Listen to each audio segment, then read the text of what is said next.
And we're going to end things today with weather and Nebraska Extension Ag Climatologist and Market Journal Chief Meteorologist Al Dutcher. Al, we've begun a new month, and I know planting is on the mind of lots of folks.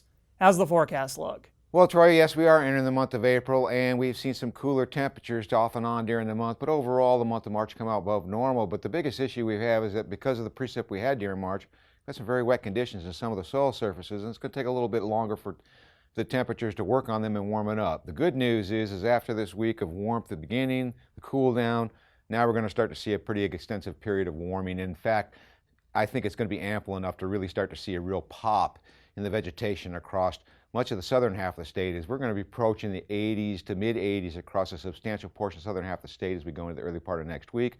Then we'll turn our attention to a storm system coming out of the western United States and its potential impacts as we get into the latter half of next week. So if we go to the upper air models, first thing I'll draw your attention to is we've got a well-established ridge, this warming trend that started yesterday after the cool stretch during the midweek period.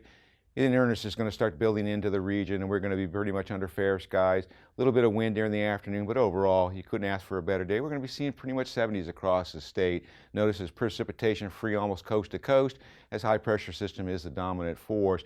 Now, as we get into tomorrow, we'll start to see a little bit of a wave moving through the southern plains on the periphery of the ridge, but overall, it looks like dry conditions will be firmly in place. We get a little low showing up here on the surface, but those are really the output of some of the differential heating between the mountains and the valleys. Otherwise, precipitation is free, and as we go into Monday, now we start to see the GFS trying to indicate a trough building into the western United States.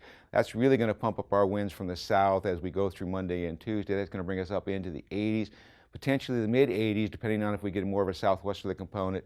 Is showing a little bit of precipitation returns from the GFS model. I think this is kind of overdone. By the time we get to Tuesday, though, starting to see that trough move into the central Rockies, and a surface low is expected to develop in northeastern Colorado. With that, we'll start to see Gulf moisture overrunning the northern plains, and we'll start to see precipitation breaking out across Montana and the Dakotas. By Wednesday, the GFS has a position of this upper air low over east central Nebraska, with a low pressure at the surface over northeastern Nebraska. That'll bring wraparound precipitation, and the GFS model is indicating that we could see some widespread moisture over northern Nebraska. That will start to move toward the east during Thursday as that low pressure system starts to open up somewhat and moves over to northern Illinois.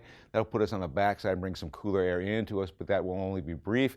If the GFS model is correct, we'll see the system move out rather rapidly as it overtakes the Great Lakes. See the last of the cold wraparound precipitation hit northeastern Nebraska, and then by Friday we start to see a warming trend of the west as that low pressure sits itself over the Ohio River Valley. So overall, we do have some of these decent shots of precipitation during the middle of the week, and if we look even farther from next Thursday through the following Tuesday, we see that low pressure system sitting over the Ohio River Valley, giving us just barely above normal temperatures. Another trough moves into the west with below normal temperatures, and in terms of precipitation, we're looking at below normal precipitation, and you'll notice this little area of normal precipitation. That is associated with the next system that's expected to move out of the western United States. Now, I will say this.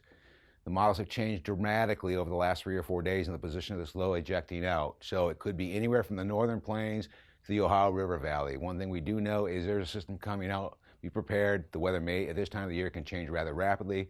Be prepared for some precipitation somewhere within the central United States.